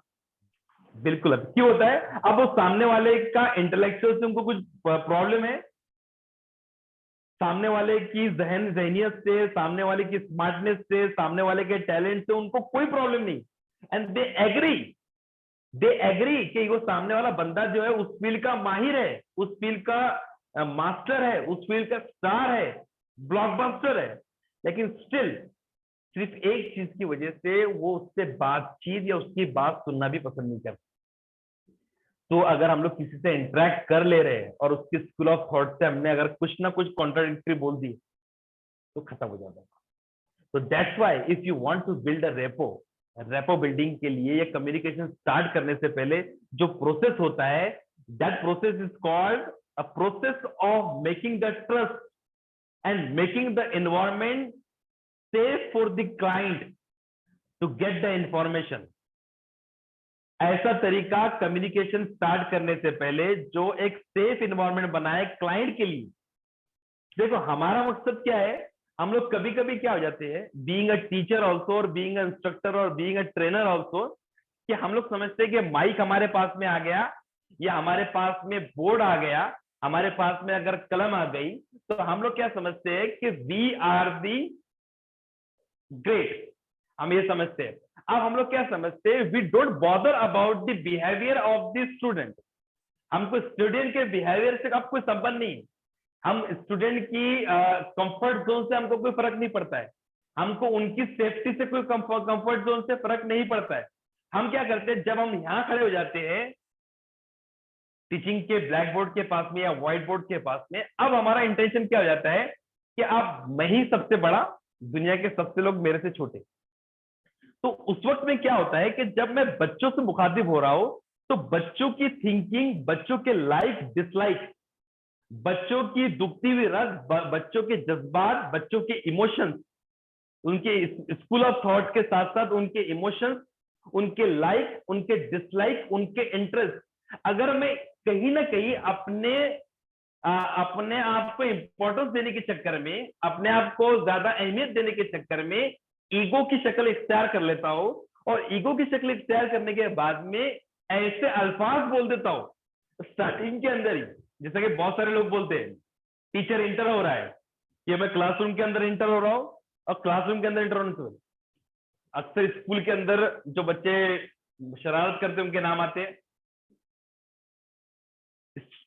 पहले तो वो 4 बच्चों के साथ में उनका रेपो बिल्डिंग खराब हो जाता है, वो उनको एकदम जिल्लत दे देगा टीचर। सेकंड चीज वो क्या करेगा, आने से पहले ही उनके इमोशंस के ऊपर अटैक करेगा। अगर तुमने वैसा नहीं किया ना तो तुम गए। मेरे लेक्चर के अंदर अगर आपने थोड़ी बहुत भी चूचा भी की, थोड़ा बहुत भी डिस्टर्बेंस क्रिएट करने की कोशिश करूंगा, ऐसे लाफे लगाऊंगा। आप पुरानी क्लासेस से मेरा रिकॉर्ड पूछ लीजिए, पुरानी क्लासेस वालों से पूछ लीजिए कि मैं कैसा हूं। अब आपने क्या किया, आपने आते से ही उनके इमोशन के ऊपर, उनकी डिग्निटी के ऊपर वार करना शुरू कर दिया। अब वार करना शुरू किया, ना ही आपने मैचिंग की और ना ही आपने मिररिंग की। मैंने क्या कहा आपको कि मिररिंग होती है इंटरनल थिंग्स के ऊपर, उनके स्कूल ऑफ थॉट पे, उनके इंटरेस्ट से, उनके इमोशंस से, उनके लाइक से, उनके डिसलाइक को अगर आप अपने बना लेंगे तो आप लोगों को लोग पसंद करना शुरू कर देंगे। एंड दैट इज व्हाई कि बहुत सारे टीचर्स को अपनी पुराने लोगों को, जैसा गलत लोगों की मिररिंग उन्होंने किए, गलत लोगों को उन्होंने मॉडलिंग किए कि भाई फला फला टीचर जो है वो 1980 के अंदर इसीलिए फेमस हुआ था कि वो बहुत ज्यादा मारता था या स्ट्रिक्ट था। अब वो लोगों के हिसाब से साइकोलॉजी चेंज हुई, जनरेशन चेंज हुई, जनरेशन का बिहेवियर चेंज हुआ, माइंडसेट चेंज हुआ, इंटरनल जो आइडेंटिटी क्राइसिस थे वो चेंज हुए। अब ये जनरेशन अलग है। अब ये जनरेशन में मैं उसकी मॉडलिंग कर रहा हूं जो इस दौर में फेल है। अब मैं आकर यहां पर ये कर रहा हूं और मैं मिररिंग नहीं कर रहा हूं। मिररिंग के अंदर मैं इमोशंस को खत्म कर रहा हूं सामने वाले के, मैं उनके इंटेलेक्ट को खत्म कर रहा हूं, उनके स्कूल ऑफ थॉट को खत्म कर रहा हूं, उनके लाइक को खत्म कर रहा हूं, उनके डिसलाइक को खत्म कर रहा हूं, उनके इंटरेस्ट को खत्म कर रहा हूं और उनके जो ट्रेंड है उनको खत्म कर रहा हूं। तो मेरी रेपो बिल्डिंग कैसे होने वाली? How it is possible for me to deliver the knowledge, how it is possible for me. आपने सुना होगा अक्सर कि दुनिया के अंदर, दुनिया में सबसे ज्यादा लोग जो है वो लोग कामयाब हुए जो सोचते ज्यादा है। दुनिया में वो लोग कामयाब नहीं हुए हैं जिन्होंने काम ज्यादा किया। अगर दुनिया में सबसे ज्यादा मेहनत करने वालों को ही अगर फल मिलता तो मजदूर जो सुबह से लेकर शाम तक कर मजदूरी करता है वो दुनिया का सबसे अमीर आदमी होता। मजदूर को कितनी सैलरी मिलती है मैक्सिमम, तो बताएगा? एक दिन का कितना मिलता है? एक मजदूर को कितना मिलता है एक दिन का? अगर वो सुबह से लेकर शाम तक काम करे तो उसको कितना मिलता है एक दिन का? 300 approximately, sir. 300 to 500. 300, 500। अगर और ज्यादा मेहनत करता है तो 1000, 2000 रुपए। लेकिन कभी आपने सुना है कि मजदूरी करके इंसान बिलियनर बन गया? क्यों नहीं बना? जो इंसान सोचता है, आपने अक्सर देखा होगा कि वही लोग सक्सेसफुल हुए जिनका बैठने वाला काम है, जिनका सोचने वाला काम है। क्योंकि इंसान की सबसे ज्यादा सलाहियत जो होती है उसके सबकॉन्शियस माइंड में होती है। और सबकॉन्शियस माइंड क्या चाहता है? रिलैक्स चाहता है। सबकॉन्शियस माइंड को रिलैक्स देंगे आप तो उसकी आइडिया लगेगी। थोड़ा वक्त दो मुझे। इंटेलेक्चुअल लोग क्या बोलते हैं? गिव मी सम टाइम, मैं अपने एकांत में जा रहा हूं, 5 मिनट का वक्त दो मुझे, I will come to a great idea. अब ये 5 मिनट में क्या कर रहा है? 5 मिनट में he is focusing on the idea, thinking. अब मजदूर के पास में ऐसा वक्त मिलता है क्या? मजदूर को सोचने का वक्त नहीं मिलता है। मजदूर की एनर्जी पूरी तरीके से ड्रेन हो जाती है जब वो घर पर आता है, खाना खाता है, नमाज पढ़ता है, बच्चों के साथ में 2 वक्त खुशी से बिताता है और सो जाता है। अगेन वो फिर से उठता है, फिर से जाता है, फिर से खत्म हो जाता है। लेकिन जो इंसान ऑफिस में बैठा हुआ है और जिसका काम जो है इंटेलेक्चुअल लेवल के ऊपर है, वो रिलैक्स भी होता है, वो सोचता भी है और वो काम करता है। आपने कभी देखा हुआ है कि साइंटिस्ट जो होते हैं, कभी साइंटिस्ट कोई बिलियनर बना? कोई साइंटिस्ट बिलियनर बना? रेयर लोग।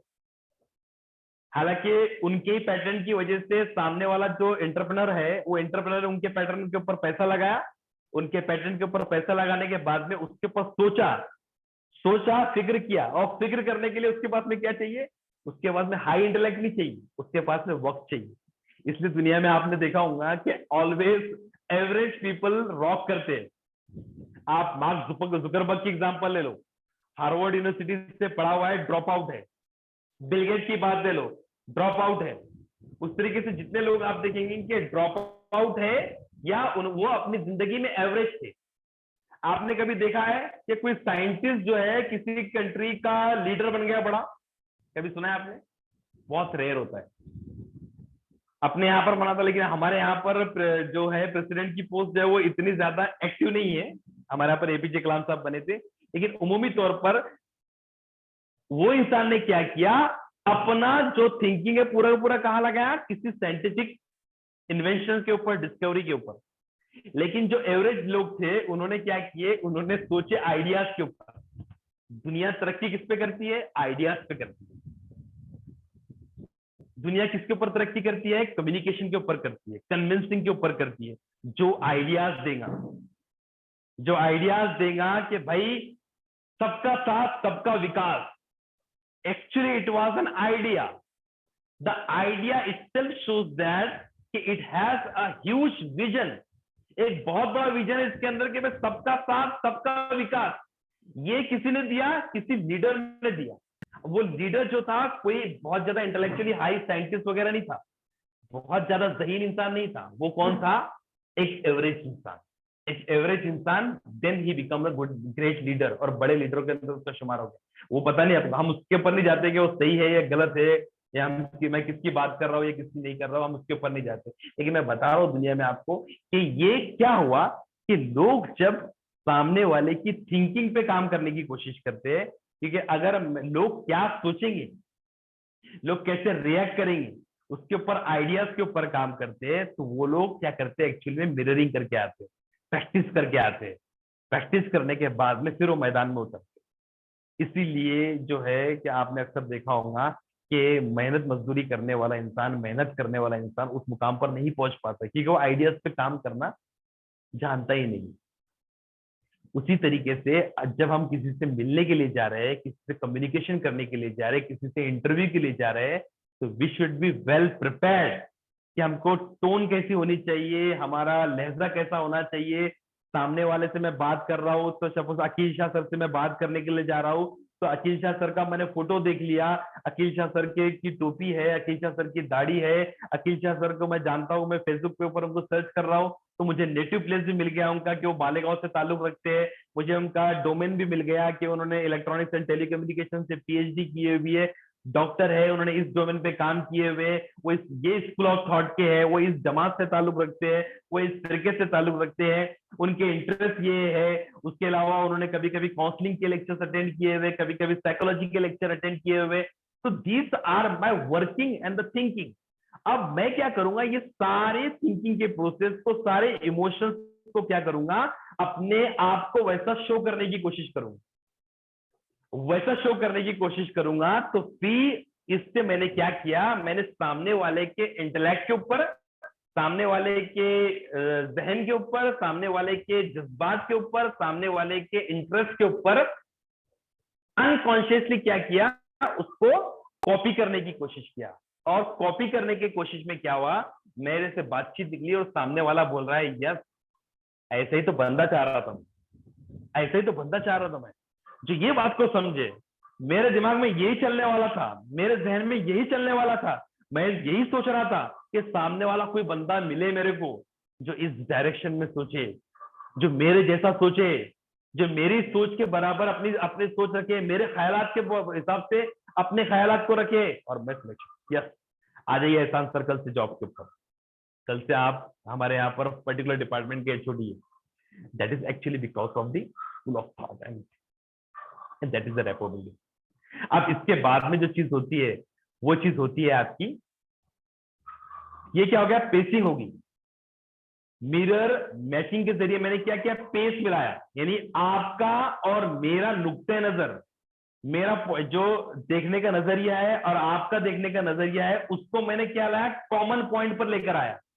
अब कॉमन पॉइंट पे क्या लेकर आया, ताकि आप मुझे रिजेक्ट ना करें। मेरा रिजेक्शन डिपेंड करता है मेरे इंप्रेशन के ऊपर और मेरे फर्स्ट इंप्रेशन के ऊपर। अगर मेरा इंप्रेशन आपके सामने गलत हो गया तो आप मेरी बात को भी नहीं सुनेंगे। मैं इंटरव्यू देने के लिए जा रहा हूं इलेक्ट्रॉनिक्स इंजीनियर के पोस्ट के लिए।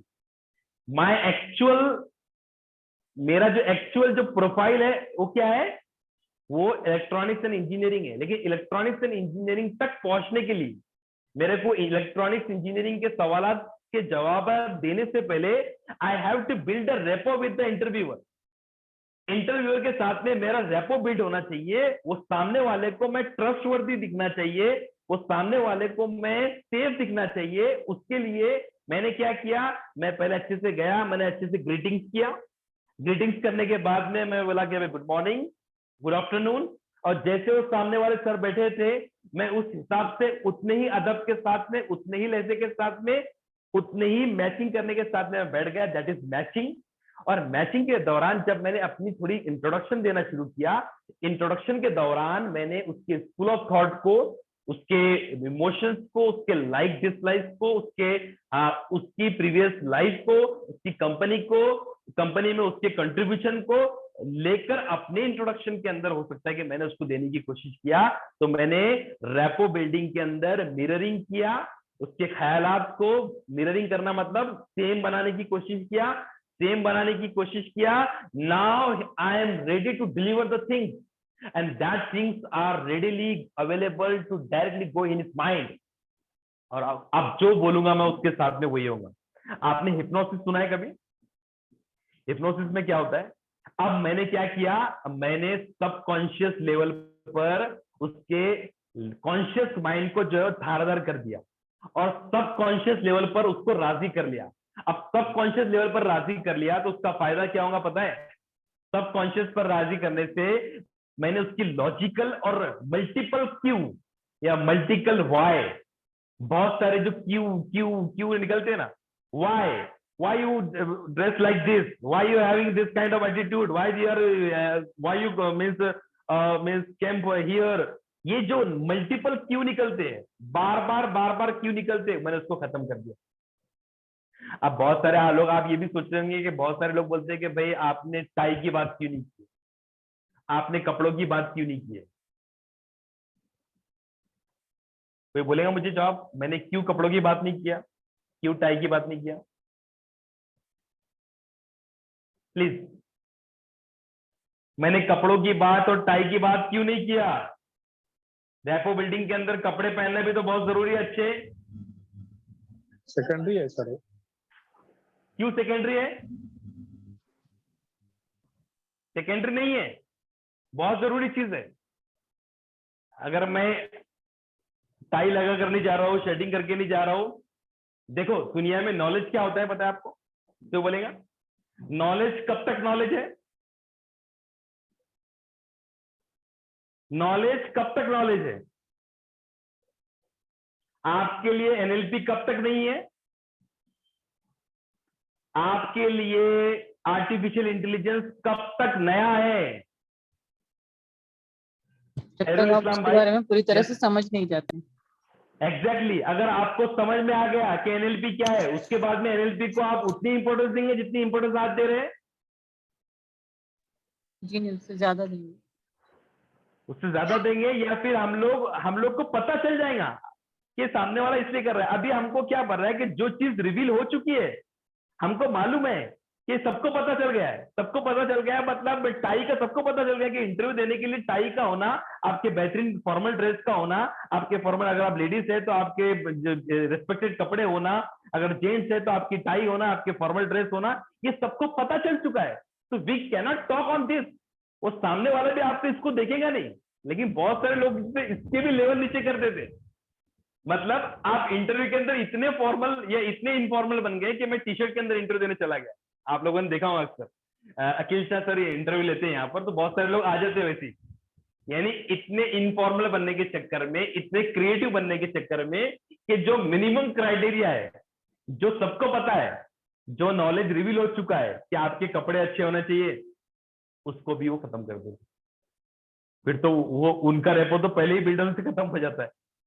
तो आपको वो चीज तो करनी है कि वो चीज तो रिवील हो चुकी है, सबको पता चल चुका है। अगर आप, मैं सपोज मैं अकील शाह सर, ये प्रिंसिपल है हमारे साथ में जुड़े हुए हैं। मैं उनके साथ में उनके यहाँ पर इंटरव्यू देने के लिए गया। अकील शाह सर, मैं आपके यहाँ पर इंटरव्यू देने के लिए आया और मैंने मस्त टाई वगैरह लगा के आया, तो क्या आप मेरे से इम्प्रेस हो जाएंगे? जरूरी नहीं है, क्यों जरूरी नहीं है?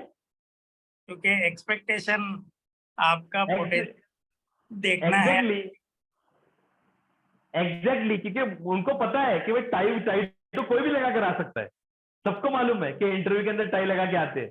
तो टाई कुछ ऐसी चीज नहीं है कि जिसको हम लोग कंसिडर करें, या कोई बहुत ज्यादा महंगे कपड़े पहन लिया, किसी ने कोट पहन के इंटरव्यू में आ गया, तो ये सिलेक्शन का मेयार नहीं है। भाई हमारे को इलेक्ट्रॉनिक्स इंजीनियर की जरूरत है, वो चीज की मैंडेटरी जरूरत नहीं है। लेकिन हम क्या करते हैं, कभी भी हम लोग सोने पे सुहागा करते हैं। हम लोग नहीं चाहते कि रेपो बिल्डिंग में मैं कहीं भी कमतर साबित हो जाऊं। इसलिए वो जो पहले लोग करते थे, मैं वही वो भी करूंगा, और उसके अलावा मैं मिररिंग भी करूंगा, मैं मैचिंग भी करूंगा, और मैचिंग के होने के बाद में अब मैं क्या हो गया, दोनों के पेस बराबर हो गए। यानी आपका टोन, मेरा टोन, मेरी थिंकिंग, आपकी थिंकिंग मैंने कर दिया। अब मैंने क्या किया, मैंने आपके कॉन्शियस माइंड पर, क्रिटिकल माइंड के ऊपर पर्दा डाल दिया। जब क्रिटिकल माइंड पे पर्दा चला गया, तो मतलब आप मल्टीपल क्यू जो पूछने वाले हैं, अब वो मल्टीपल क्यू आप पूछना बंद कर देंगे। जब आप किसी से राजी हो जाते हैं, जब आप किसी से कन्विंस हो जाते हैं, तो आप मल्टीपल क्यू नहीं पूछते। यानी एक इंसान को किसी से प्यार हो जाता है, एक इंसान किसी को, जी एक कुछ बोल रहे थे अखिल सर?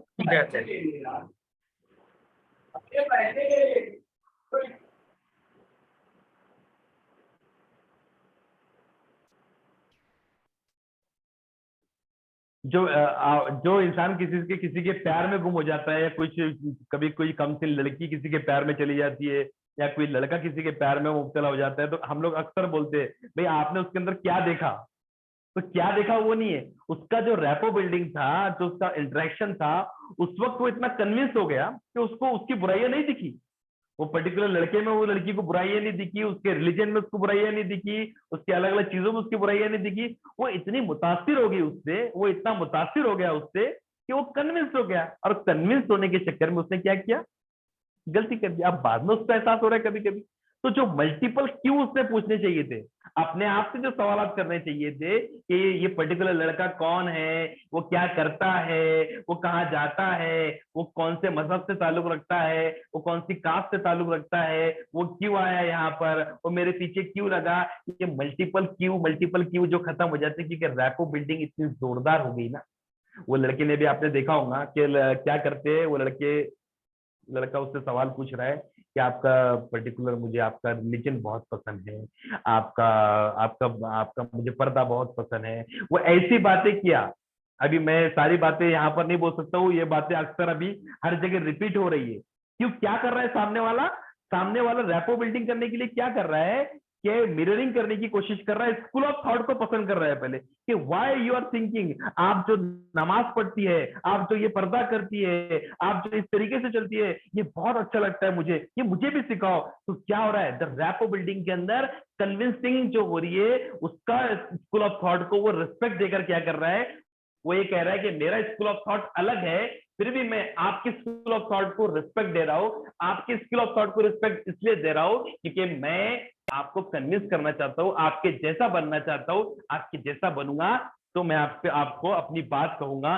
फिर वो मौके में धीरे धीरे देखकर अपने बात को रख रहा है, अपने प्रपोजल को रख रहा है, और प्रपोजल को फिर वो लड़की या लड़का जो है वो ठुकरा नहीं पा रहे, उसको कन्विंस होगा। That is actually the communication. Pacing होने के बाद में क्या हो रहा है, वो उसको लीड कर रहा है। तो पहले क्या हुआ, मिररिंग, मैचिंग, फिर पेस में आ गए दोनों। पेस के बाद में फिर अब application is leading. Now I am going towards, मैं अगर अब इधर जाऊंगा तो आप इधर जाएंगे, अब मैं खड़ा हो जाऊंगा, मैं बैठ जाऊंगा तो आप तब भी देख रहे। अभी आपको मेरे मूवमेंट से फर्क नहीं पड़ रहा हो, मैं अपने कमरे के अंदर इधर घूम रहा हूँ, उधर घूम रहा हूँ, no, because I am leading you. मैं अगर आपको बाहर लेके चले जाऊं, मैं आपको अंधेरे में लेकर चला जाऊं, तब भी आपको फर्क नहीं पड़ता है। मैं आपको अगर अंदर लेके चला जाऊं, तब भी फर्क नहीं पड़ता है, because I am leading this particular communication and the process of communication. That is actually the communication. तो बेसिकली हमको क्या करना है, it's all about the process of preparing yourself for the communication. Communication के दौरान सिंपल टर्म पे NLP में अगर आपको कहेंगे तो लोग कहेंगे आपको कुछ नहीं करना है, आपको मिररिंग करनी है, आपको मैचिंग करनी है, आपको पेसिंग करनी है, पेसिंग के बाद में लीडिंग करनी है, फिर आपको कम्युनिकेशन स्टार्ट करने का है, फिर अच्छे अंदाज में प्रेजेंटेशन देने का है, आपका सेल्स हो जाएगा, आप कम्युनिकेशन में मास्टर बन जाएंगे। लेकिन what actually is there behind all this process is the thinking process.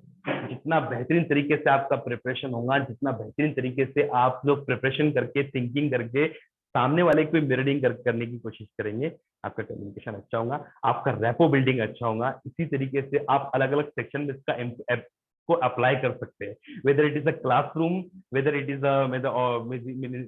A religious conference, whether it is a public event, whether it is a girls event, या फिर औरतों का मस्जिद हो, पेरेंट्स की इवेंट हो, उसके बाद में लोग अपनी बात सुनेंगे। यही वजह है कि बड़े बड़े मोटिवेशनल स्पीकर की बातें लोग सुनते हैं, वो लोगों की बातों को समझते हैं, लोग उनके हाथों पर हाथ रखकर बैठ हो जाते हैं, उनकी बात सुनकर कन्विंस हो जाते हैं, उनसे राजी हो जाते हैं। कब राजी हो जाते हैं? Just because of this process. सिर्फ बोलने से, सिर्फ अच्छा बोलने से, मीठा बोलने से कम्युनिकेशन नहीं होता। कम्युनिकेशन मैंने आपको बताया था, communication actually rely on the content, आपकी कंटेंट पे करता है। अगर आपने गैस के ऊपर एक पतीला रख दिया और पतीले में सिर्फ पानी है, मैंने पिछली बार भी सवाल पूछा था, 1 घंटे बाद आप देखेंगे तो पतीले में कुछ भी नहीं दिखेगा, या अगर आपने कम पर रखा होगा तो सिर्फ पानी ही मिलेगा। लेकिन वही पतीले के अंदर अगर आपने 2 अंडे रख दिए होते तो 1 घंटे बाद आपको अंडे जो है वो पककर मिल गए होते। वही पतीले के अंदर अगर आपने 2 आलू रख दिए होते तो आलू आपको खाने के लायक होते। सिमिलरली कम्युनिकेशन भी वैसा ही है। कम्युनिकेशन में आप क्या बोल रहे हैं मैटर करता है, आपका प्रिपरेशन क्या है, आपने किस तरीके से किया। आपने कुछ लोगों को देखा होगा ना कि कुछ लोग ऐसे कन्विंस कर देते हैं अपने आप को कि कभी कभी कुछ जो है हिप्नोसिस वाले लोग होते हैं, वो हिप्नोसिस वाले लोग ऐसी बातें करते हैं कि एक आदमी आया हमारे घर के अंदर, घर में आया कि मैं आपकी ज्वेलरी को पॉलिश कर दूंगा, और ज्वेलरी की सारी ज्वेलरी लेकर गायब हो गया। और औरत ने, जो लेडीज घर में थी, उन्होंने उसको रोके भी नहीं, कोई रेजिस्ट भी नहीं किए। क्यों? अगर आप रेपो में आ जाते हैं, अगर किसी के साथ में आप पेसिंग में आ जाते हैं, तो आप में रेजिस्टेंस कम हो जाता है, आप रेजिस्ट नहीं करते। आप क्यों नहीं पूछते, आप हाउ नहीं पूछते, आप व्हाट नहीं पूछते, ये सवाल मतलब आपकी अकल पर कभी कभी पर्दा चल जाता है। That is actually the power of the communication. और सामने वाले का जो मोटिवेशनल स्पीकर होता है, जो लीडर होता है, उसका पावर होता है। लीडर क्या बोल रहा है आपको पता है? लीडर क्या बोलता है? अच्छा मैं आपको बताता हूँ, इसको कभी करके दिखाता हूँ। इधर आओ, इधर पकड़ो, ऐसा मेरे को दिखा। ये गरीब लोग हैं, अभी इलेक्शन आ रहे हैं, हाँ इलेक्शन आ रहे हैं, और अब मैं इस एरिया में गुजर रहा हूँ। इस एरिया में मेरी सत्ता है, इस एरिया के अंदर मैं वोट मांगने के लिए गया हूँ। तो अब मैं क्या करूँ, ये गरीब का घर है, ये गरीब के घर में गया मैं, बैठ जाओ, दिखाओ हमको, बैठा हुआ दिखाओ मेरे को, बेटा खड़े रखिए। ये गरीब लोग है,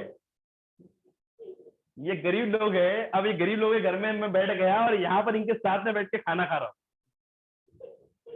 क्या किया मैंने इनके स्कूल ऑफ थॉट को अपना करने की कोशिश किया। इधर दिखाओ, मैचिंग नहीं किया, मैंने मिररिंग किया। That is mirroring, that is not matching. मैंने क्या किया कि ये लोग कन्विंस हो जाए। यस, मिररिंग मतलब क्या किया, ये देखो, ये यहाँ पर मैचिंग नहीं बोलेंगे इसको, ठीक है। मुझे पता है कि इनको क्या पसंद है, ये लोग बेचारे बैठ के खाना खाते हैं और ये मेरे को बड़ा लीडर समझते हैं, लेकिन मैंने अपने आप को क्या किया, इनके बराबर समझने की कोशिश कर दिया। तो ये जो गरीब लोग हैं, ये गरीब लोगों को ये एहसास हुआ कि सर हमारे जैसे ही है, हमारा नेता जो है हमारे जैसा ही है, हमारे साथ में बैठकर खाना खा रहा है। समझे मैडम? Yes sir. समझे मैडम कि मैं उनके साथ में खाना खा रहा हूं। एक लीडर क्या कह रहा है, एक लीडर अपने भाषण में कह रहा हूं, भाई मैं कौन हूं, मैं तो बेगर हूं, मैं तो फकीर हूं, मैं झोला उठाऊंगा और निकल जाऊंगा। व्हाट एक्चुअली इट शोज, क्या वो वाकई फकीर है? मैं बेघर हूं, मैं फकीर हूं, अरे मैं तो आपका गुलाम हूं, मैं तो झोला उठा के निकल जाऊंगा, हम तो गरीब लोग हैं, हम तो हिमालय में जाकर बस जाएंगे। ये सामने वाला क्या कर रहा है? This is actually the thing. वो आपको क्या कर रहा है? मैनिपुलेट करने के लिए सेंटेंसेस कह रहा है। और इसलिए लीडर्स की ऐसी बातों पे लोग यकीन भी कर लेते हैं। लीडर जब इलेक्शन से पहले घूम रहा है, इलेक्शन से लोगों को, गरीबों के घर में खाना खा रहा है, लोग उसके ऊपर भी यकीन कर लेते। क्यों यकीन कर लेते? इस तरीके से वो अपने गेस्चर से दिखाता है। That is actually the communication. जो उसको मैसेज देना था, वो 50 अल्फाज या 50 रैली करके भी वो मैसेज को कन्वे नहीं कर सकता था, लेकिन एक बार किसी गरीब के घर में खाना खिंचवा लिया, फोटो खिंचवा लिया, तो काम हो गया। That is actually matching is nothing but कि आपको सुटेबल बिहेवियर। मैचिंग का इस्तेमाल सिर्फ मैचिंग का इस्तेमाल थिंकिंग लेवल पर नहीं है। किसने पूछा था? यास्मीन मैडम ने पूछे थे कि नाजिया मैडम ने पूछे थे सवाल ये? क्या I am still confuse between matching and mirroring? अभी किसी ने सवाल पूछा था ये मैचिंग और मिररिंग में मुझे थोड़ा अभी भी कंफ्यूजन हो रहा है। नादिया मैम। सर मैंने पूछा था। जी जी जी, मैं बताने की कोशिश ये कर रहा हूं आपको कि मैचिंग का रोल कब खत्म हो गया?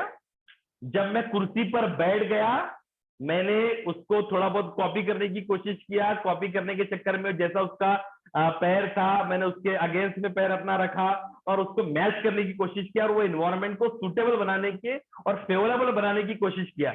वहीं तक फिजिकल अपीयरेंस तक और फिजिकल चीज तक मैचिंग का रोल खत्म हो गया। अब जो भी रोल आ रहा है कन्विंसिंग लेवल के ऊपर या इंटेलेक्चुअल लेवल के ऊपर, इमोशनल लेवल के ऊपर, या फिर आपका दूसरा मैंने कहा आपका लाइक डिसलाइक के ऊपर, इंटरेस्ट के ऊपर, स्कूल ऑफ थॉट को मैच करने के ऊपर, ये सब मिररिंग है। This is mirroring. Understood, sir. Now it's clear. Jazakallah khair. Then start the communication and you are ready to deliver the content. Now you are ready to deliver the content. आप जो भी बात करेंगे आपकी बात होगी। इसलिए एक लीडर कह रहा है कि मैं आपके सपनों को पूरा करने के लिए आया हूं, आपके बच्चों को शिक्षा देना मेरा काम है। मैं भी गरीब था, मैं भी ये करता था, मैं भी किसी के घर पे काम करता था, मैं भी मजदूरी करता था, लेकिन अब मैं इसको समझता हूं। तो उसने क्या किया? आपकी स्कूल ऑफ थॉट पर इमोशनली आपको उस लेवल पर लेकर गया, आपको 60 साल पहले लेकर गया और आपको 60 साल लेवल पर यह दिखाया कि वो भी उसके जैसा है, आपके जैसा है। मैं आपको दिखाना चाहता हूं कि मैं कौम के लिए काम कर रहा हूं, मैं कौम के लिए काम कर रहा हूं, मैं आपके बच्चों के लिए काम कर रहा हूं, मैं कोचिंग क्लासेस चलाता हूं, कोचिंग क्लासेस वाला बोल रहा हूं मेरे बच्चे आपके बच्चे के जैसे, आपके बच्चे मेरे बच्चों के जैसे, मैं आपके बच्चों के लिए वो सब कुछ करूंगा जो आपके बच्चे नीट के अंदर 720 में से 720 मार्क्स लाएंगे। और वो करने की कोशिश कर रहा है। Actually, this is the thing. Everybody is doing like this. And if you are convinced, if you are perfect in this kind of things, then you would be successful. अब आप कुछ लोगों के जहन में सवाल ये आते हैं कि दिस इज द मैनिपुलेशन। लेकिन मैनिपुलेशन में नहीं, कि अगर आपका इंटेंशन सही है और आप वैसी डिलीवर चीज करना चाहते हैं तो इट्स गुड। अगर आप नहीं करना चाहते तो नियतों का आमाला का दारोमदार तो नियतों पर है। तो अगर आपकी नियत गलत है तो नियत को देखने वाला तो ऊपर वाला है। अगर आपकी नियत है तो आप कहीं ना कहीं तो पकड़े जाएंगे। अगर आपकी नियत भी अच्छी है लेकिन आप लोगों को ये टूल्स का इस्तेमाल करना चाहते हैं, then you can use this tool. आप अच्छे के लिए इस्तेमाल करना चाहिए तो अच्छे रिजल्ट आएंगे, वरना कहीं ना कहीं तो आपको फंसना ही है।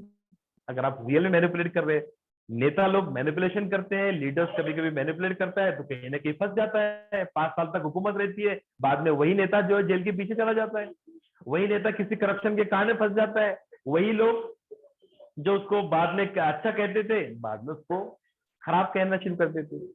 अब आप क्या कीजिए, आप कभी कभी स्कूल ऑफ थॉट को मैच करने, मिररिंग करने के दौरान कभी कभी ये गलती कर देते हैं कि कभी कभी जब आगे सवाल होते हैं तो कॉन्ट्रडिक्शन हो जाता है।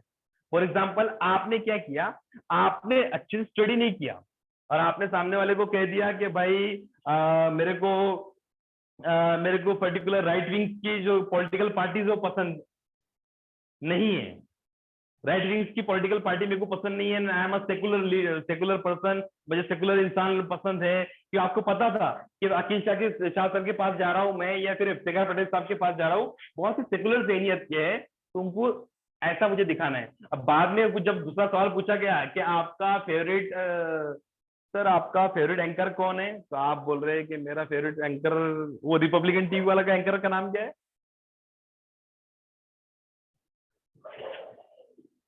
रिपब्लिकन टीवी का एंकर का नाम क्या है? अर्नब गोस्वामी। अर्नब गोस्वामी। अब बाद में आप कह रहे हैं कि आपसे पूछा रहे who is your favourite anchor, तो आप कह रहे हैं अर्नब गोस्वामी या फिर सुधीर चौधरी। तो कहीं ना कहीं कि जो चीज आपने पहले कहा कि आपको ये जो हेट जो फैलाने वाले लोग हैं, या फिर इस तरीके के जो अनसेकुलर या कम्युनल माइंडसेट के लोग होते हैं, आपको पसंद नहीं है। लेकिन आपका दूसरे सेंटेंस में तो ये आप पकड़े गए, आपने क्या किया, पकड़े गए। तो आपका प्रिपरेशन का लेवल आपको उस तरीके से तैयार करना है कि मैनिपुलेटर जो होता है कहीं ना कहीं पकड़ा जाता है। पहले तो उसको कन्विंस करने के लिए क्या कह दिया कि मैं बहुत सेकुलर हूँ, मैं बायस नहीं हूँ, मैं कम्युनल नहीं हूँ, मैं कुछ भी नहीं हूँ। लेकिन बाद में जब उससे पूछा गया कि आपको क्या है, कौन सा एंकर पसंद है, तो आप कौन सी टीवी देख रहे हैं, उससे जहन में क्लियर हो जाता है। आप कौन से न्यूज को देख रहे हैं, आप कौन से चैनल को देख रहे हैं, आप कौन से पिक्चर्स पसंद करते हैं, कौन सी मूवी पसंद करते हैं, इससे प्रेडिक्ट हो जाता है कि आपकी चॉइसेस क्या है, आपके इंटरेस्ट क्या है और आपकी आइडियोलॉजी क्या है, क्लियर हो जाता है। आप पकड़े जा सकते हैं। You should be prepare like this and then you proceed for the communication. फिर आप अपना सब्जेक्ट स्टार्ट करते हैं और फिर आप रॉक करते हैं। फिर लोग आपके ऑटोग्राफ्स लेते हैं, फिर लोग आपके साथ में सेल्फी खींचने के लिए आते हैं। जज़ाकल्लाह खैर। किसी के और कुछ सवाल इसके ऊपर हो तो पूछ सकते हैं। And that's all about in first मेरा लेक्चर जो मैंने पीपीटी के बगैर लिया, कि इसमें पीपीटी के इस्तेमाल की थोड़ी गुंजाइश कम थी मुझे। आपको थोड़ा मैं कोशिश ये कर रहा था कि कुछ बड़ा कैमरा मिले उससे लेक्चर्स ले। फिर भी मैं अगर आपको दिखा नहीं पाया होगा वैसे गेस्चर्स वैसे डेमोन्स्ट्रेशन, तो उसके लिए मैं माफी चाहता हूँ। आपके कोई सवाल तो आप पूछ सकते नहीं, अल्हम्दुलिल्लाह समझ में आ गया है। इतना कुछ ऐसे मटेरियलिस्टिक लेक्चर की जरूरत नहीं थी, आपने समझाया हमको, समझ गया अल्हम्दुलिल्लाह, हैं। विदाउट मटेरियल भी अल्हम्दुलिल्लाह। Thank you very much. और नहीं किसी सर, का कोई आपने सवाल है? तीनों चीजें यूज की, ऑडिटरी, किनेस्थेटिक और visual, everything you used, so we could see actually, and वो जज्म हुआ दिमाग में बहुत सही से। we could actually see ourselves do that when you were doing it. अल्हम्दुलिल्लाह उस तरीके से बिल्कुल समझ में आ गया। Thank you ji. Iftikhar sir,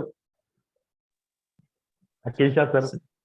sir बहुत बढ़िया सर, बहुत अच्छे से किया सर, बहुत एनर्जेटिक। जज़ाकल्लाह खैर। अकील शाह सर कुछ सवाल आपके, या हम लोग सेशन को खत्म करें आपके सदारती कलमात के साथ? नहीं, मैं थोड़ा लेट भी ज्वाइन हुआ, मस्जिद में 9:15 की जमात थी, उसके बाद थोड़ा और काम था। नहीं, ये इसके बाद भी और एक आध सेशन तो रहेगा ना आपका एनएलपी? नहीं, देखो सर, ये एनएलपी जो है ना, एनएलपी अभी सिर्फ शुरू हुआ है। एनएलपी के पहले लेक्चर में हम लोगों ने कम्युनिकेशन एंड फ्लेक्सिबिलिटी देखे कि कैसे हमारी कम्युनिकेशन का इंपॉर्टेंस है और हमारी पर्सनैलिटी के अंदर फ्लेक्सिबिलिटी चाहिए। और आज का टॉपिक था सिर्फ एनएलपी का एक मॉड्यूल था, रेपो बिल्डिंग, कि रेपो कैसे बिल्ड किया जाए। मतलब कम्युनिकेशन स्टार्ट करने से पहले हम लोग बस हमारे एनवायरनमेंट को कैसे सेट करें, और सेट करने के दौरान वो इनिशियल जो पिचिंग होती है, हमारे वक्तव्य को शुरू करने से पहले, हमारे सेलिंग को शुरू करने से पहले, हमारे कंटेंट को डिलीवर करने से पहले जो एनवायरनमेंट सेट किया जाता है और जो सामने वाले का ट्रस्ट और भरोसा जीता जा सकता है, ये सिर्फ उसके ऊपर लेक्चर था, रेपो बिल्डिंग के ऊपर। Next lecture would be on anchoring, तो उसके बाद में मॉडलिंग, और फिर उसके बाद में Milton model, Meta model, reframing. इस तरीके से कोशिश करेंगे कि और 5-6 लेक्चर्स और हम लोग बेहतरीन तरीके से ले, ताकि एनएलपी को आप मजीद प्रैक्टिकल एक्सपोजर के साथ में समझिए। जज़ाकल्लाह खैर। नहीं, ठीक है। नहीं, अच्छा सेशन रहा आपका अल्हम्दुलिल्लाह। वैसे खैर आपके सारे सेशन अच्छे रह रहे हैं। जज़ाकल्लाह सर। और ये इसकी तो बड़ी ख्वाहिश थी मेरे को एनएलपी की, बल्कि आपसे रिक्वेस्ट है सर, इंतजार के बाद 1.5-2 साल के इंतजार के बाद वो सेशन हुआ। सर एनएलपी इतनी छोटी चीज नहीं है कि एक दो लेक्चर में खत्म हो जाए। तो इंशाल्लाह बहुत थॉरोली अपन बहुत डिटेलिंग के साथ में एनएलपी को खत्म करेंगे इंशाल्लाह। और एनएलपी होने के साथ साथ पूरा हमारा करियर काउंसलिंग का कोर्स भी लगभग खत्म हो जाएगा। तो हम एनएलपी को इतनी आसानी से छोड़ने वाले नहीं है जब तक कि सब हमारे कॉन्सेप्ट क्लियर नहीं हो जाते। जब तक इसको हम लोग पर्सनल लाइफ के अंदर, हमारी लीडरशिप में, हमारे टीचिंग में, हमारे पर्सनल अज़वाजी जिंदगी के अंदर, हमारी सोशल लाइफ के अंदर इसको बेहतरीन तरीके से यूज ना कर ले, इसको एप्लीकेशन के साथ में इस्तेमाल ना कर ले, तब तक हम लोग एनएलपी को भी छोड़ने वाले नहीं। नहीं, ठीक है। इसके कुछ सपोर्टिंग वीडियोस अगर आप या कोई मटेरियल शॉर्ट वाला, बहुत ज्यादा अभी टाइम क्या है, बिजी लाइफ हो गई हुई है,